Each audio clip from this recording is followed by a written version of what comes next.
In the fall of 1861, when the harvest moon lit up Carrow Hollow, Miriam Candle was seen for the last time crossing the old wooden footbridge, a lantern cupped carefully in her hands. Her daughters, Mercy and Temperance, were bundled in quilts, stitched from the fabric of what was rumored to be her wedding dress, though no one could ever prove she had a husband. The bridge creaked beneath her steps, and the flame inside her lantern bent low, almost as if bowing to the dark river below. By sunrise, the quilts were found folded neatly on the far side of the bank, still holding the faint warmth of the girls' bodies. The lantern lay cold between them, the flame long gone. Miriam was never seen again. Hours later, her daughters wandered out from the tree line, their faces smudged with soot, their hands stained pale as candle wax. When people asked where they had been, they simply lifted their palms, as though revealing a wound too raw to speak about. Before the first frost set in, the twins were taken in by Reverend Fitch, who lived apart from the village in a rectory tangled with blackthorn and briar. He said the girls rarely spoke, and when they did, their voices sounded so identical, it was as if one voice echoed off the other. At night, he would hear their bare feet gliding past his door, the soft creak of the chapel latch opening. But when he followed, the hall was always empty. Except for 2 flickering candles on the altar, their flames leaning forward, drawn by a breath no living soul had breathed. By winter, folks whispered the Candle Sisters weren't just orphans. They were vessels for something else entirely. Some people claimed they still saw their mother after she vanished, drifting through the woods wrapped in smoke, her face nothing but a flickering hollow where her eyes should have been. Others whispered that on certain nights the windows of the rectory burned red like hot coals, and if you dared to peek inside, you'd see the sisters sitting side by side, each clutching a candle that burned without ever shrinking the wick. Number one knew what they prayed for, or what, if anything, answered only that when the sun came up, the air smelled like scorched wool and something old and broken. In January, Reverend Fitch wrote down something strange in the parish records. He had woken up before sunrise to light the chapel stove, but when he stepped inside, the whole place reeked of sour beeswax. Pale ash was scattered over every pew, like an invisible hand had dusted them with the remains of something once alive. Up by the altar, 2 tiny candle stubs stood melted nearly to nothing, their wicks black and curled, but Fitch swore he saw faint threads of smoke still drifting up toward the rafters.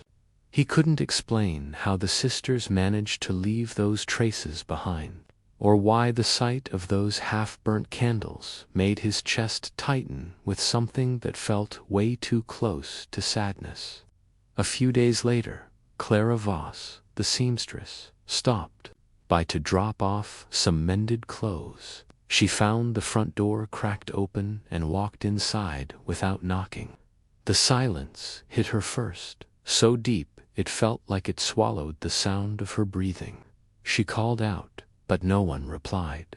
Then she saw them, the Candle Sisters, standing in the hallway, both their hands wrapped around a single candle, melted wax sliding over their fingers and dripping onto the floor like milk.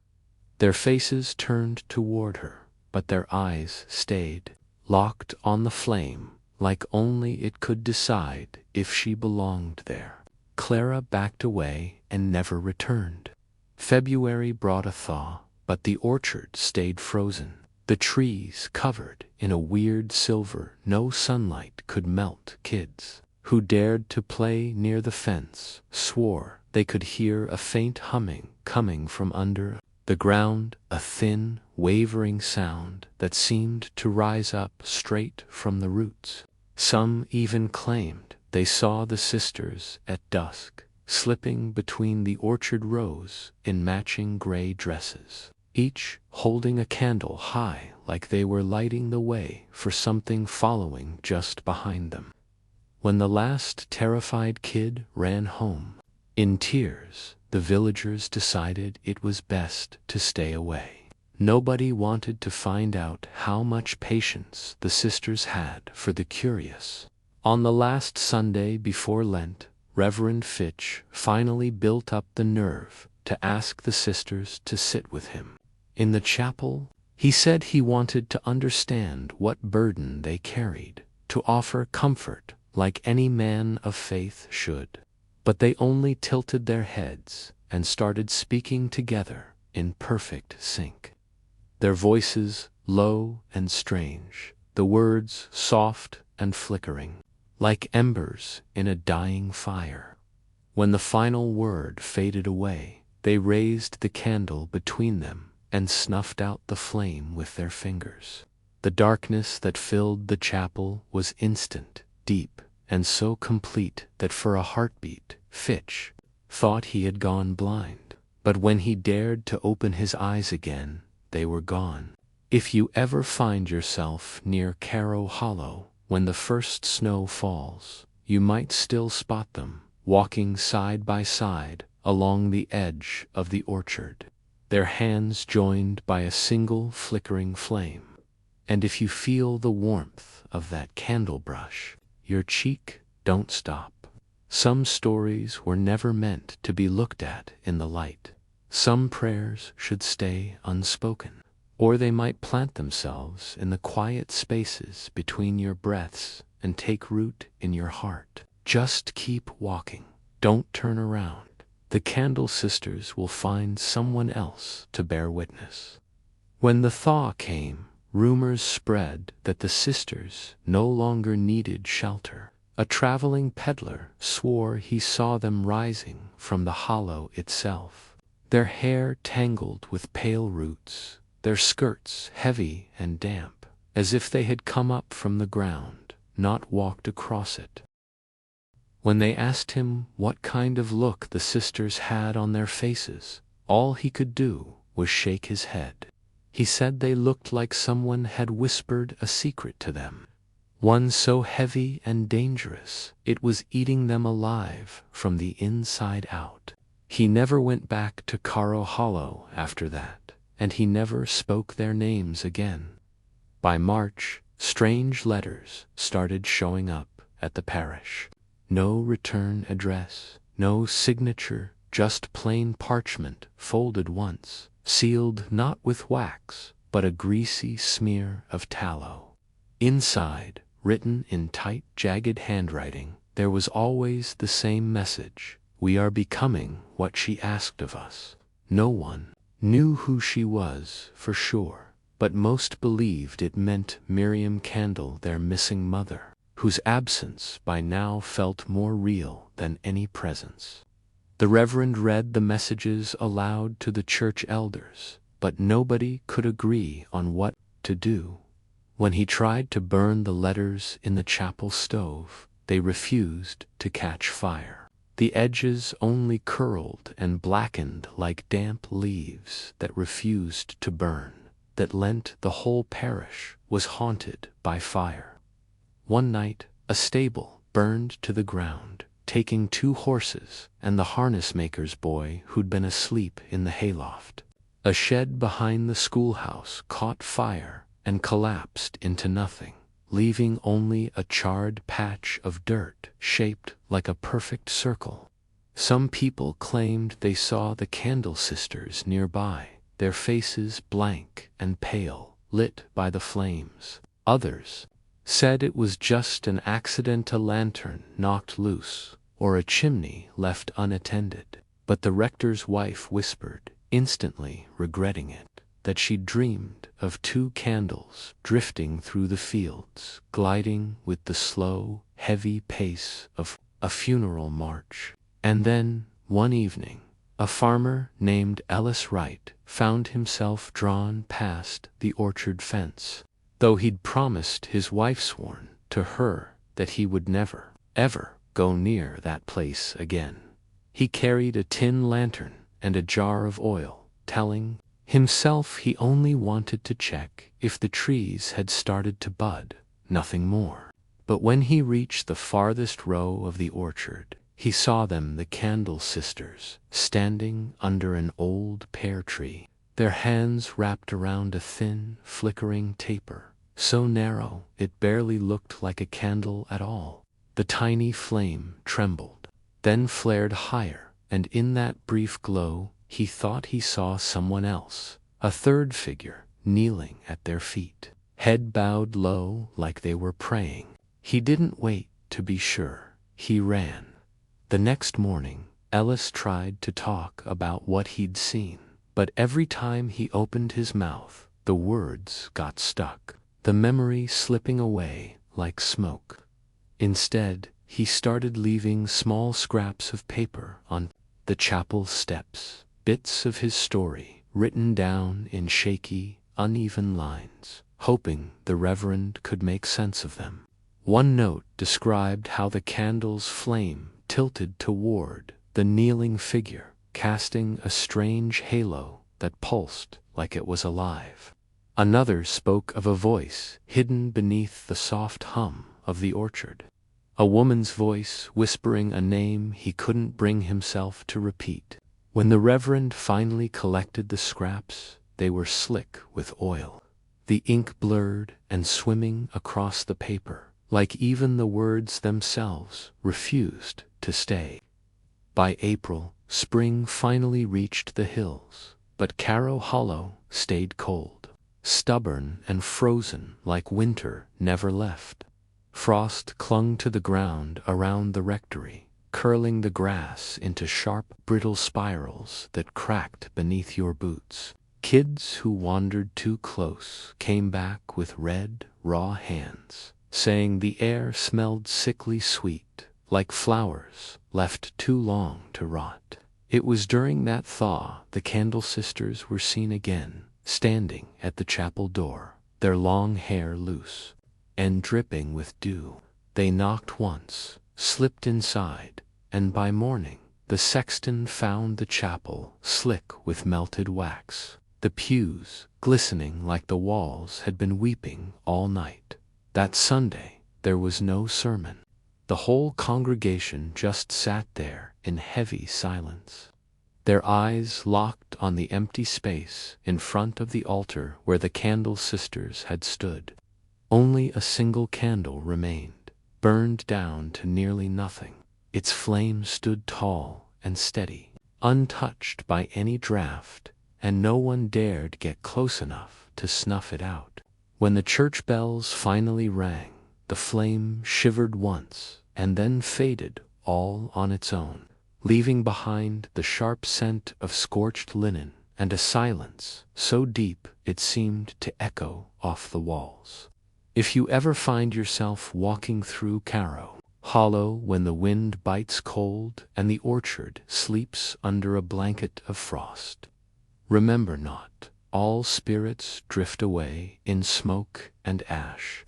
Some stay quiet and constant, like the flame a child shelters in their hands. And if you catch a glimpse of the Candle Sisters weaving through the frozen orchard rows, their faces tilted toward a fire only they can see, do not speak, do not follow. It's said those who witness their vigil carry a piece of it forever, a faint heat buried under their ribs, a warmth that never cools, no matter how far they run. By midsummer, the rectory stood empty. Reverend Fitch had vanished without a word, leaving behind nothing but his Bible and the parish ledger. The last entry was just 6 simple words: "They have been patient." No one could say where he'd gone, though many believed he followed the sisters into the orchard, trying to understand how a flame can burn endlessly without being consumed. The church elders met after debating whether to seal the chapel, but every time they hammered boards across the doors, the wood split right down the grain, like the building itself refused to lock away what had made its home there. In the end, they left the doors slightly open. That August, a woman from the next town over, Winslow, arrived in Carrow Hollow with her baby boy. She said a dream had led her their dream of two girls carrying light in their hands. Light so bright it burned the darkness straight out of her heart. And somehow she found the chapel easily, even though no path led to its door. Inside, the air was thick with the heavy, sweet scent of melted wax.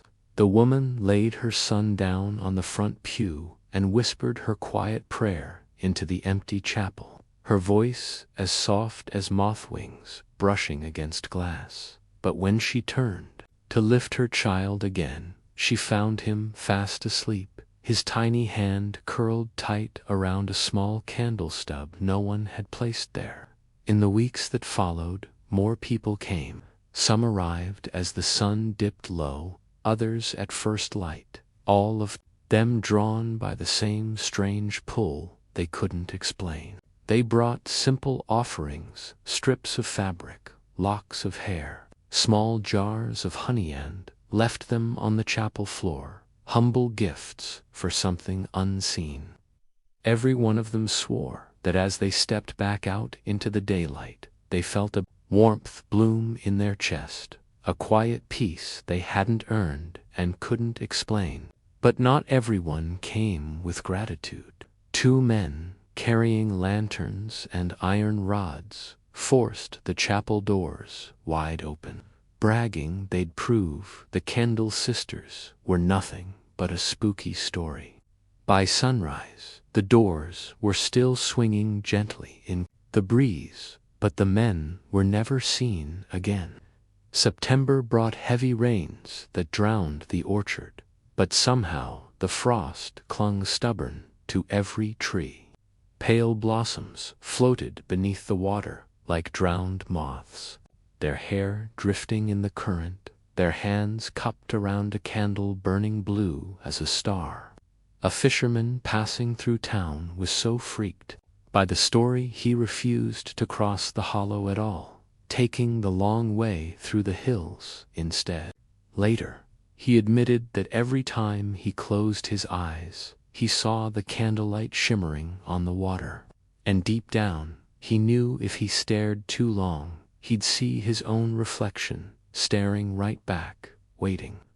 By All Souls' Day, the orchard was dry and cracked, the trees stripped bare like old bones. The church elders met again and finally agreed to bless the chapel anew, hoping it would break whatever tied the Candle Sisters to that place. The curate led the procession, holding a brass censer that swung gently as smoke curled in soft gray ribbons through the cold air. But when he stepped inside the chapel, he stopped dead. The whole place was already glowing, filled with steady, flickering light. Hundreds of candles burned on every pew, their flames perfectly still, untouched by any breeze. The congregation froze in the doorway, unable to take another step into that eerie, silent glow. In the end, they turned around and left the chapel just as they'd found it. As winter crept back over the hollow, so did the hush. No more pilgrims arrived. No more strange letters came. Snow piled deep, burying the paths and quieting even the faintest memory of footsteps. And yet, on some nights, a soft glow still pulsed behind the chapel windows, drifting from pew to pew like a patient ritual. The few who dared to look claimed the light came from two figures, pale and still, their hands joined around a single candle burning low but steady.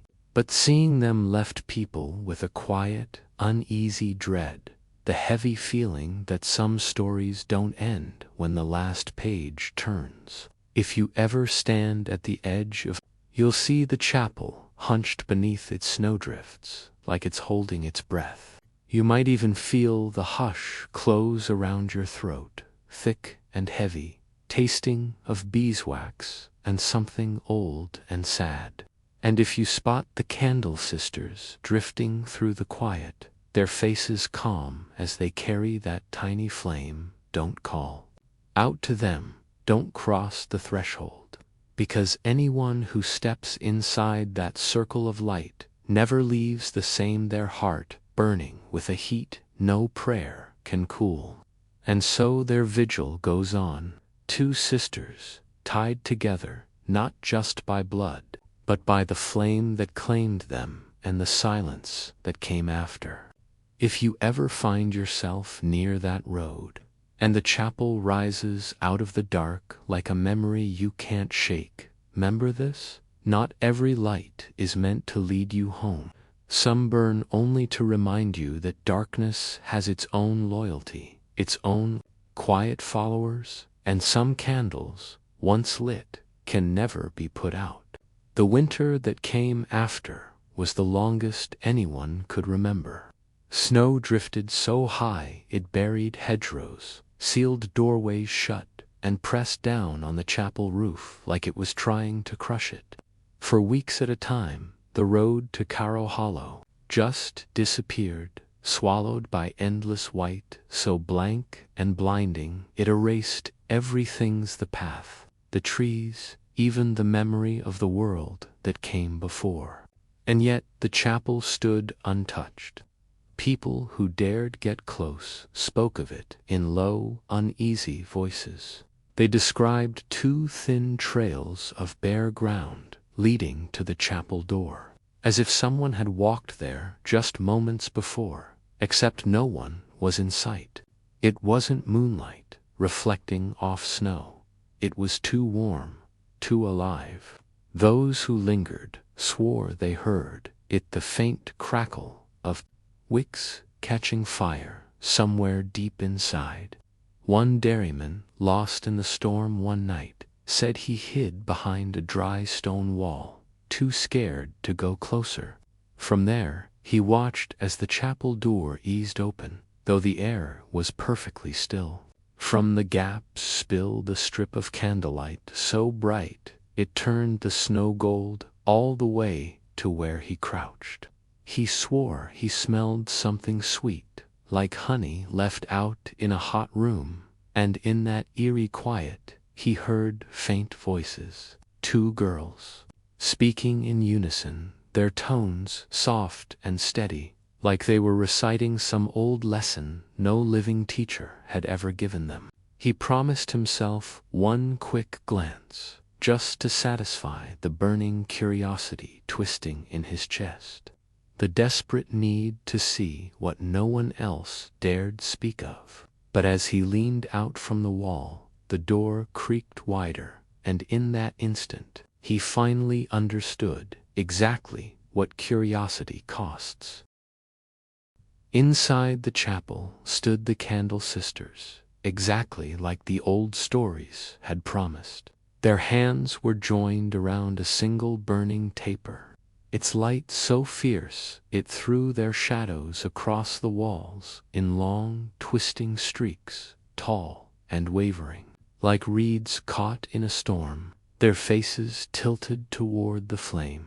And though he could clearly see the pale fall of their hair and the soft curve of their cheeks, their eyes were missing empty hollows where small, hungry embers flickered as though the candle's fire had carved them out and taken their place.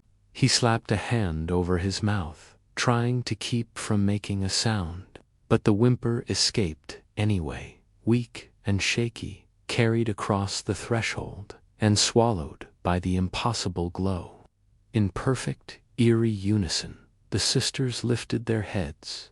He didn't stick around to see what came next. He bolted into the snow, the hush behind him burning with the memory of unnatural heat.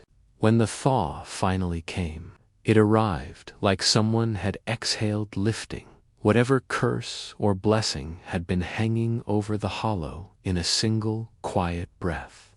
Overnight, the snow melted away, leaving the orchard slick with standing water and scattered with petals so pale they looked like scraps of old parchment floating on the ground. At dawn, villagers crept up to the fence, whispering that the air smelled strange. Some swore it was the sweetness of honey, others said tallow, and a few shivered as they claimed it smelled like something dead, preserved to long past its time. Thin, ghostly ropes of wax hung along the chapel's eaves, dripping slow and steady onto the threshold. And there, in the thawed ground, 2 pairs of footprints had sunk deep into the wet earth, reappearing as if whoever left them had only just passed through. In the heavy hush, no birds sang, no wind stirred, only the faint trickle of warm water running from the chapel door, sliding across the cold ground like the land itself still remembered the heat of the flame that would never die. Agnes Croft, the curate's widow, a small, quiet woman with restless hands, was the first to cross the orchard fence that spring. It had been 2 years since she buried her husband, laying him to rest in the churchyard with the same old hymns he had once sung for others. But somehow her grief never softened. That morning she woke with a strange certainty she couldn't explain, a pull in her chest that told her she had to see the Candle Sisters with her own eyes, to know for herself if the stories were just cruel village gossip or something far worse. She walked barefoot through the orchard, ignoring the cold mud squishing between her toes, and when she reached the chapel door, she didn't pause. She pushed it open and stepped inside. The warmth hit her instantly, thick and golden, heavy with the sharp scent of burning linen. Her vision blurred for a second, and in the shimmering heat, she saw them, the pews packed with figures, men, women, even children, their faces pale and unmoving like masks at a funeral. Each of them held a candle, cupped gently between both hands, the flickering flames casting soft, shaky halos onto the rafters above. At the foot of the altar stood the sisters, frozen in time, no older than the day Reverend Fitch had taken them in. Their long hair hung in damp braids down their backs, their night dresses clean and impossibly white, untouched by time or dirt. The candle between them burned, steady and bright, like it had been waiting for her. Agnes took one trembling step, deeper into the chapel, and every head in that impossible crowd turned toward her in perfect silence. No one spoke, no one lifted a hand, but the hush pressing down on the room was so thick she could hear her own heartbeat pounding like an alarm. In that awful stillness, the Candle Sisters raised their flame in perfect sync and tilted it toward the floor, as if inviting her to finally understand what the stories had always tried to warn. The wax spilled in a slow, careful arc, splashing across the cold stone floor at her feet, and no matter how hard she tried to move, Agnes found her body locked in place, her limbs heavy and frozen, like they no longer belonged to her. The warm wax slid over her toes, thick and sticky as blood, and in that terrifying moment, she finally understood what everyone who had witnessed the sisters had tried so hard to forget. Some lights don't guide the lost, they claim them. When Agnes came back to herself, she was standing outside in the orchard, the bright glow of morning rising behind her. She had no memory of how she left the chapel, no clue why her palms were coated in cooling wax that stuck to her skin like it belonged there. Over the weeks that followed, Carrow Hollow fell into a strange silence, as if even the smallest conversations unraveled at the edges, too fragile to survive. The dairyman who had once run in fear from the sisters vanished from the market entirely. Agnes Croft, once known for visiting neighbors with quiet, steady kindness, stopped leaving her house at all. She sat alone by the flickering light of a weak lamp, her hands resting in her lap like she was trapped in a never-ending prayer. Visitors who knocked on her door found her polite, even smiling at times, but her eyes never truly focused on them. Her gaze always drifted, like she was listening for something only she could hear, some distant whisper threading through the hush. The wax on her palms never faded. In bright light, it glinted like it was still warm, as though the moment inside. The chapel never really ended. When asked what she had seen that morning, Agnes would only smile, soft and vacant, and say in a voice barely above a whisper, "They're waiting." No amount of pleading or questions could pull anything more from her. And as the villagers whispered behind closed doors, the orchard blossomed like never before, thick, with pale flowers that shook and quivered at the slightest touch, as though holding their own restless secret. Children who dared to sneak beneath the orchard trees came back with pale petals tangled in their hair, and no matter how many days passed, those petals never wilted, never browned, as if they weren't really alive, but something else entirely. One curious boy, braver than the rest, snapped off a branch and carried it home to show his mother, laying it across the hearth like a prize. That night, the family woke to the sharp, unsettling scent of burning wax, and when they stumbled to the fire, they saw the blossoms smoldering with tiny, flickering blue flames. The father smothered the flowers with a wet rag until the flames disappeared, but in the morning, the branch was whole again, fresh and white, untouched by fire, as though none of it had happened. They tossed the branch into the lane and locked their door, determined to keep whatever strange magic belonged to the orchard far from their home. But the stories spread, carried by whispers to nearby towns, drawing curious strangers who arrived by foot and wagon, their faces tight with fear or stiff with doubt. They gathered at the fence in small groups, watching the chapel with wary eyes. Some swore they saw shadows shifting behind the windows, movements that didn't match the flicker of any candle. Others said they heard singing two voices tangled together in a lullaby that sent a shiver through their bones. A few bold souls even stepped past the gate, pushing open the chapel door, but none of them stayed inside for more than a few minutes. When they returned, their faces were blank with wonder or confusion, and some pressed shaking hands to their chests, as if to make sure their hearts still beat the way they used to. By midsummer, the visitors stopped coming altogether. The vestry boarded up the orchard gates, though people whispered it wasn't out of fear, but envy. Envy that the Candle Sisters had found a place where grief couldn't follow, where the silence was so deep it swallowed every sorrow whole, and at night the glow still burned behind the chapel windows, steady as a secret never meant to be shared. No matter how warm the summer evenings became, the air in Carrow Hollow always stayed cold, like the chill that lingers in a crypt. The older folks who remembered the Candle Sisters as little girls spoke of them only in whispers, never saying their names once the sun went down.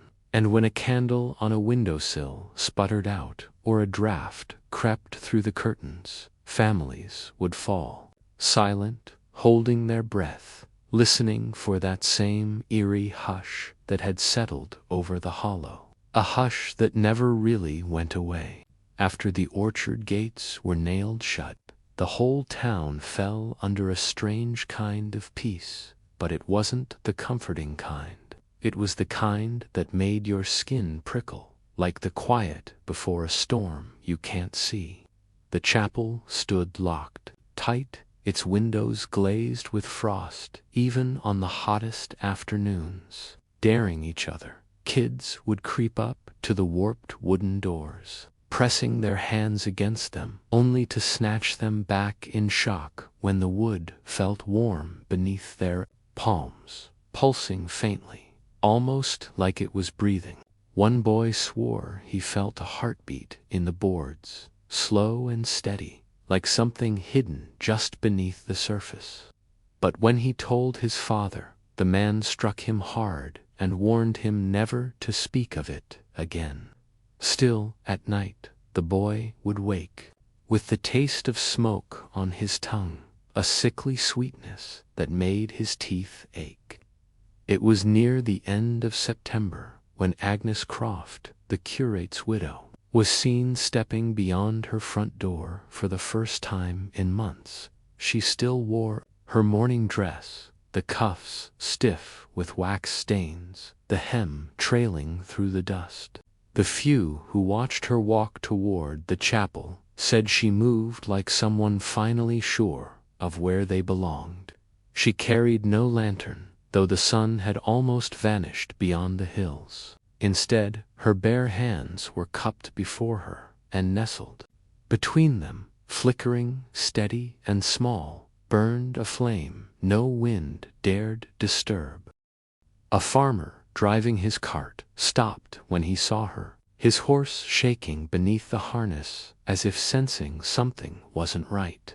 He called out, his voice cracking with fear, or maybe pity, but Agnes never looked up. She walked straight through the orchard gate, the old boards parting for her like they understood she belonged to something no living soul should.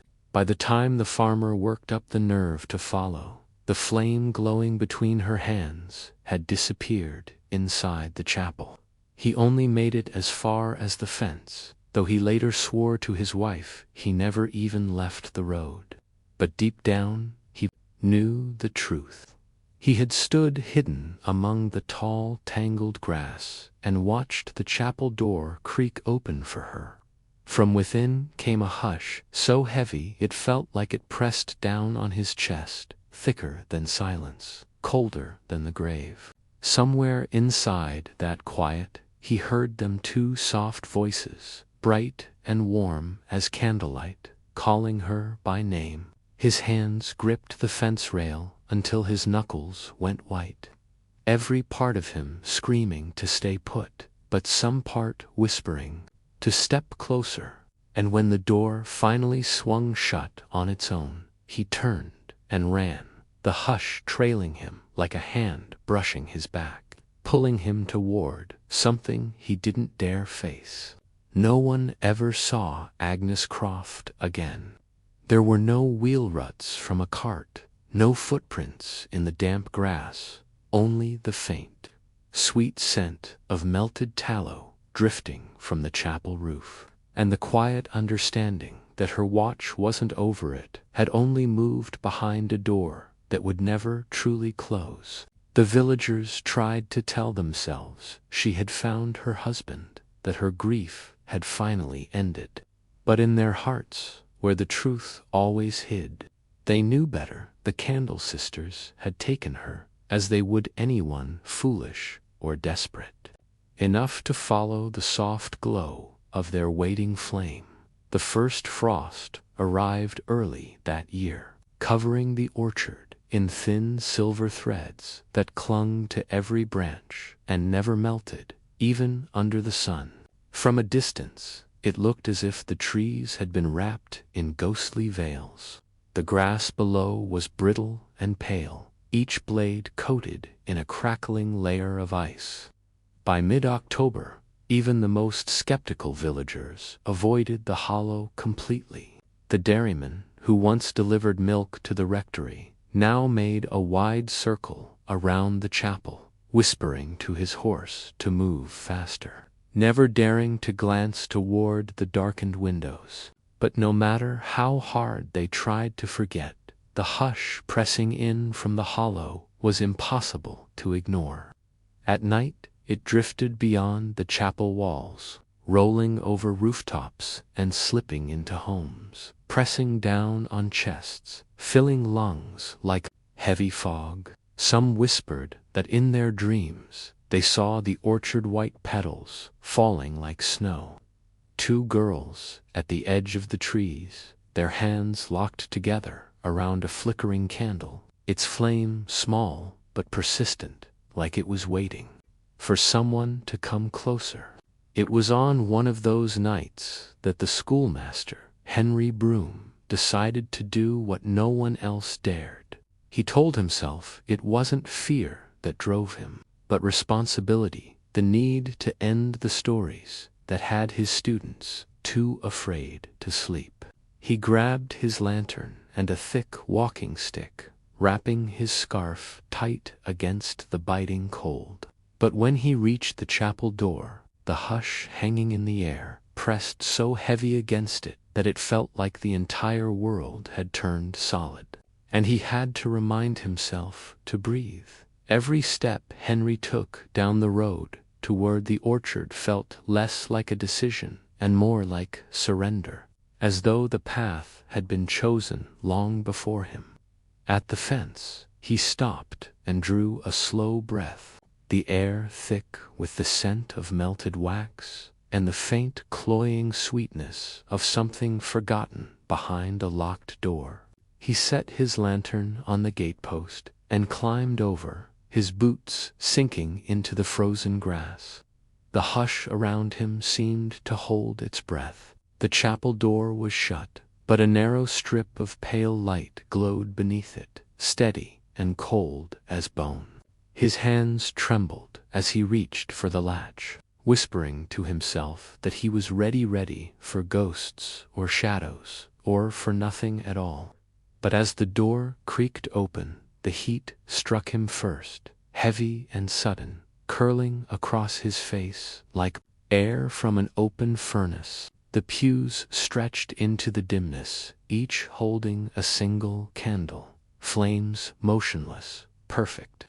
The sisters stood at the altar, their eyes locked onto his, as if they'd been expecting him all along. He couldn't recall crossing the threshold, only that the hush pressed into his ears, silencing every thought but one that he had always been meant to witness this moment.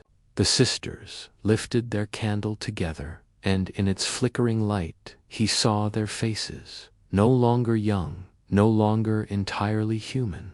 Wax streamed from their empty eyes, tracing pale ribbons down their cheeks. Yet, when they opened their mouths, the voice that filled the chapel was soft, warm, almost tender, like a lullaby. Henry never remembered what they said, only that when he woke in his own bed at dawn, the hush was still there, lingering in the corners of his home, patient and steady as a hidden flame. After the schoolmaster came back, no one in the village could pretend the Candle Sisters were just a story to scare kids. Every morning, Henry Broom stepped outside with the same blank, distant look, his voice flat and strange, like something else was speaking through him. He didn't scold the children anymore when they stumbled over their lessons, and he never seemed to notice the tiny wax candles they secretly molded from leftover tallow and bits of string.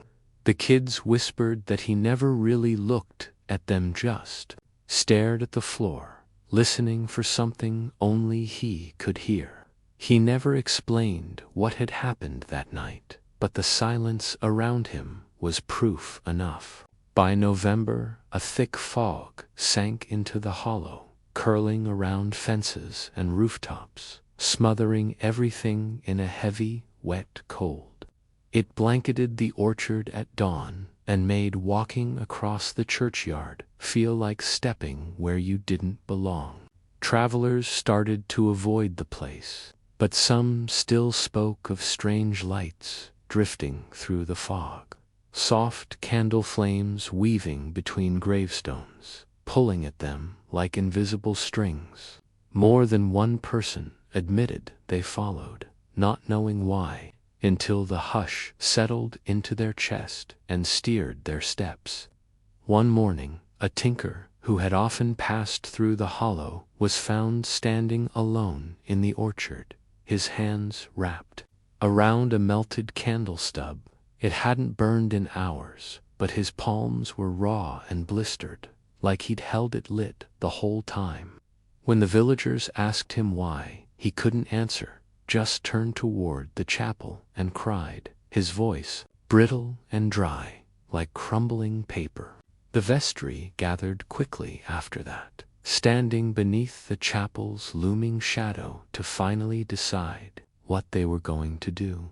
Some wanted the chapel torn down and the orchard burned to the ground, hoping that destroying every trace of the sisters' vigil would finally bring peace. But others warned that disturbing the place would only make things worse, that anything so wrapped in silence should be left alone to finish whatever strange purpose it served. As they argued, the church bell began to toll on its own. It rang 12 times, each note heavier than the last, rumbling through the hollow and into the bones of everyone who heard it. When it stopped, no one spoke. The silence that followed was so deep it felt like a threat or maybe a promise. After that night, the vestry never met again. The chapel stayed closed, and if the sisters still moved behind its walls, no one admitted seeing them. But now and then, a thin line of smoke would rise from the chimney, pale and twisting in the moonlight. Those who dared to watch claimed the smoke didn't drift away like it should, but curled into the shape of a single candle held by invisible hands, its flame flickering steady and soft. In the village, the hush never really lifted. It pressed down over every rooftop, quiet but heavy, like a hand you couldn't shake off. And when winter returned, it came fast, as though it had been waiting for some unseen signal. Snow fell straight and slow, covering the orchard and the chapel in perfect, untouched white, like someone had smoothed a shroud over the whole place. Fires burned low in the village, shutters stayed bolted, and no one walked the roads after dark. No one sang, no one laughed, and yet somehow the hollow felt more alive than ever, as if something was still there, always watching, always waiting, never growing old, never growing tired. On the last Sunday of Advent, an 8-year-old boy named Matthew Teague disappeared from his bed. His mother found the blankets folded back neatly, as if he had simply gotten up on his own. There were no signs of panic, no struggle. The back door stood slightly open, yet no snow had drifted inside. Beyond the threshold, the ground glistened with a faint trail of melted frost, as though small, bare feet had turned the ice to steam.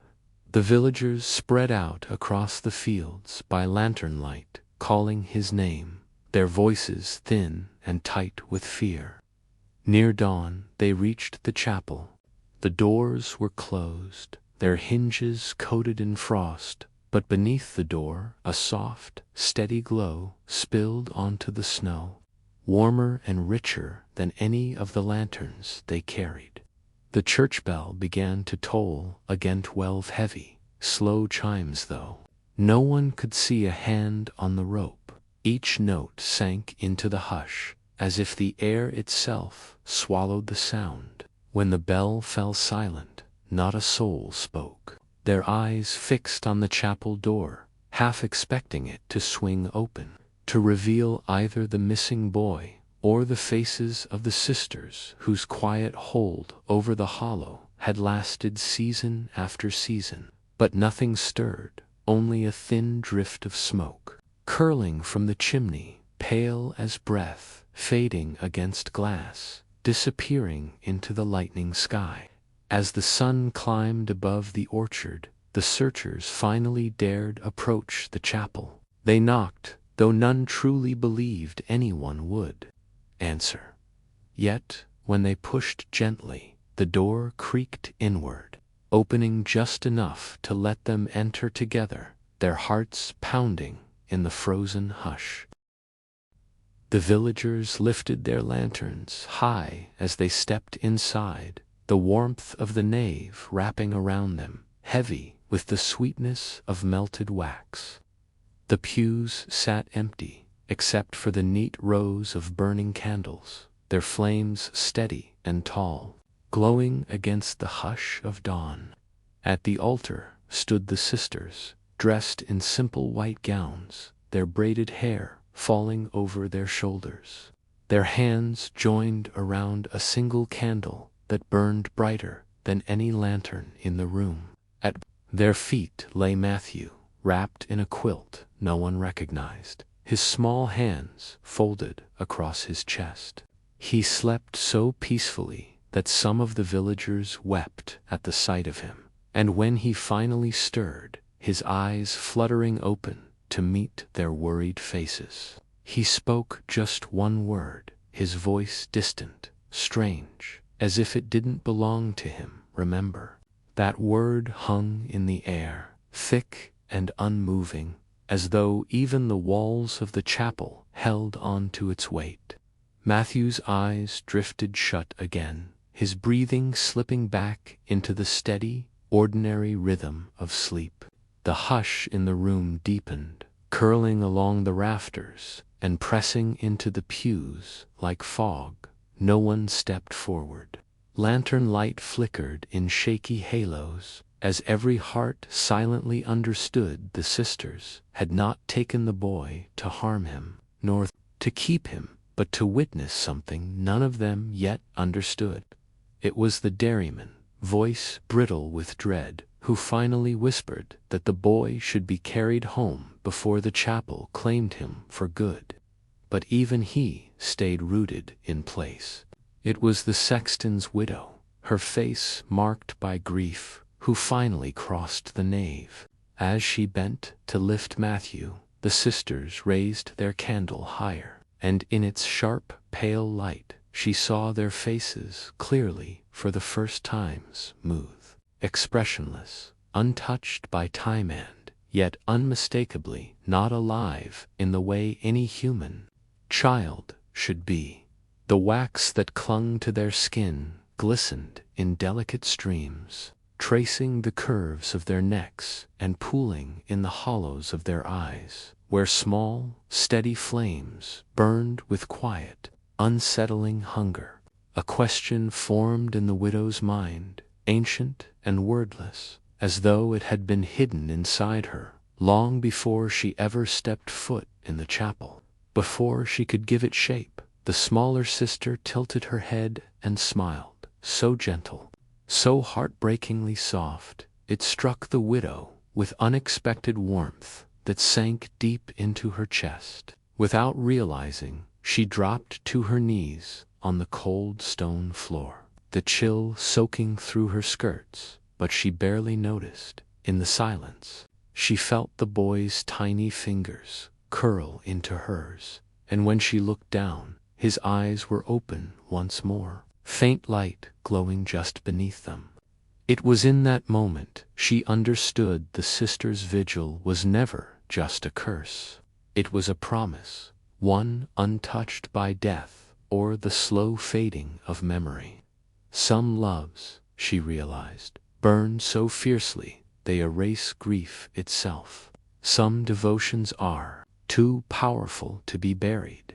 She never told a soul what she felt then, nor how her sorrow melted under that strange, impossible warmth. When she finally stood, the boy climbed into her arms with the ease of a child finally safe, his cheek resting against her shoulder, damp with sleep and warmth. The sisters remained at the altar, silent, their eyes following her as she carried him from the chapel. As they stepped beyond the door, the hush retreated behind them like a breath being released, leaving only the quiet dawn and the faint, uncertain song of the thawing earth. She never looked back, though she could feel every gaze upon her, both of the living and those who remained behind. The villagers silently parted, lowering their lanterns in quiet respect, and as the chapel door closed gently behind them, untouched by any hand, the hush settled once more inside, sealed away, waiting. In the weeks after that morning, the villagers spoke little of what had happened, though the boy returned to his bed without fever or complaint. A quiet settled over him, a stillness no amount of coaxing could undo. He sat by the hearth with his small hands folded neatly, staring into the fire as though it whispered secrets meant only for him. When neighbors dared ask what he had seen in the chapel, he met their gaze calmly, without fear or confusion, and answered simply that the sisters were waiting. He never explained for what, and when pressed, he only closed his eyes and hummed a strange lullaby. No one recognized a melody soft as sleep, but carrying something older, something heavier than comfort. His mother forbade the questions after that. Each night she drew the curtains tight and set an unlit candle on the windowsill, a quiet offering against whatever might visit them from the hollow. Winter melted slowly into spring, the thaw creeping. In hesitant hours, the orchard shed its coat of frost, revealing branches heavy with pale, delicate blossoms, each petal soft as breath.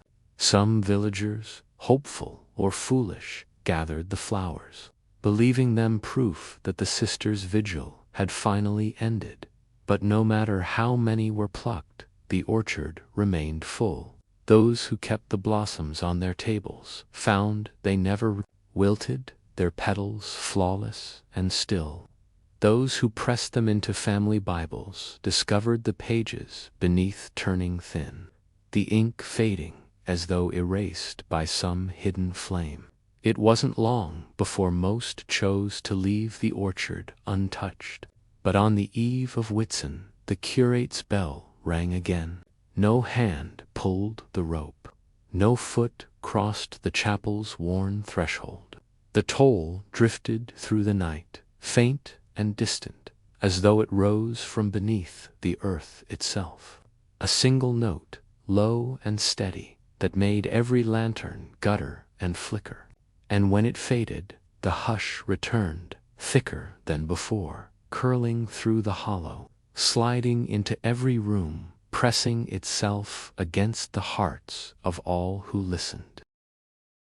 At night, those who couldn't sleep would admit they dreamed of the chapel doors creaking open, of the sisters stepping barefoot onto the frost-covered grass, their candle held high and burning steady. And in those dreams, it was clear the sisters weren't confined by chapel walls or forgotten gravestones or names scrawled in any old parish record.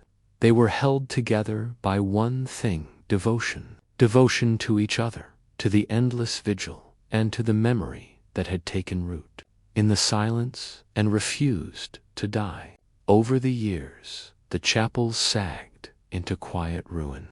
The orchard thickened, its branches weaving together so tightly that no trace of sky peeked through.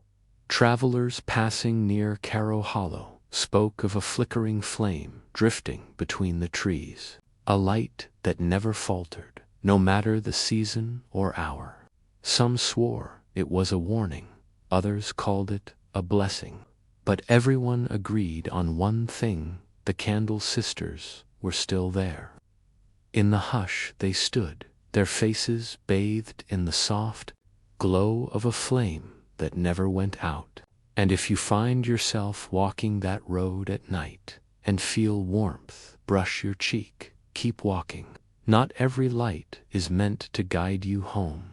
Some flames burn only to remind us that devotion, true, relentless devotion, can take over a heart so completely there's no space left for fear, no room for escape. If you've listened this far, you probably already feel it. Some stories refuse to stay buried in old books or whispered in quiet corners. The tale of the Candle Sisters is one of those stories, a memory that clings like smoke to any place willing to keep it alive. Maybe they were ghosts, bound by grief. Maybe they were just two kids who loved each other more than sorrow could break. But the hush they left behind, it never leaves. It waits in the dark corners of abandoned chapels, in the quiet that settles over empty rooms, in the glow of a candle that burns just a little too long. And if this story has left you with that restless curiosity, or that quiet unease, the feeling that some devotions outlive death itself, consider subscribing to Sinister Gospel. Here, we keep watch over the kinds of stories people would rather forget, the ones too strange to be believed, too stubborn to stay buried. If you've got one of your own, maybe a family legend passed down in whispers, or a place in your town that never feels completely empty, drop it in the comments. And before you leave, take one last look around your room. Pay attention to the quiet that settles when a story ends. Really listen. If you hear nothing at all, maybe that silence isn't empty. Maybe it's just waiting. Waiting for you to remember what's been there all along. Some lights never really go out. Some stories never stop burning.